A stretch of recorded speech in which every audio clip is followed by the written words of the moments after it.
ஆமா ஆமா இந்த மொபைல் தாங்க கால் பண்ண வேணாம். கொஞ்சம் வெயிட் பண்ணுங்க தம்பி, கொஞ்சம் வெயிட் 1 hour later. பண்ணுங்க தம்பி, கொஞ்சம் வெயிட் பண்ணுங்க சரியா. 2 hours later. Mobile 3 hours later. தம்பி ஒரு 2 நிமிஷமா உதவி கேட்டுட்டு இருக்காப்ல. உருட்டு அதான் நமக்கு தான் யாராவது உதவி கேட்ட உடனே பண்ணணும் தோணுமா, அதான் உதவி பண்ணிட்டு கூப்பிடுறேன் சரியா. என்னென்ன சொல்றான் பாருங்க, கம்பி கட்டுற கதையெல்லாம் எடுத்து போடுறாங்க.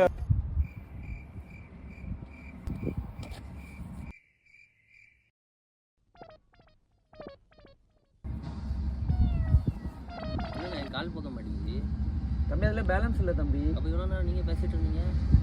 அது இன்கமிங் கால் தம்பி. அப்போ இதில் ஃபோன் பேச முடியாதா? ஃபோன் பேச முடியாது தம்பி. இப்போ எதுக்கு செல்லு? சல்லியா நொறுக்கிட்டீங்களடா. என்னண்ணே மொபைலை கீழே போட்டு உடச்சிட்டீங்க? அதில் தான் கால் பேச முடியாது. அது இருந்து எதுக்கு? நம்மளோட ரொம்ப கோவக்காரனா இருக்கானே.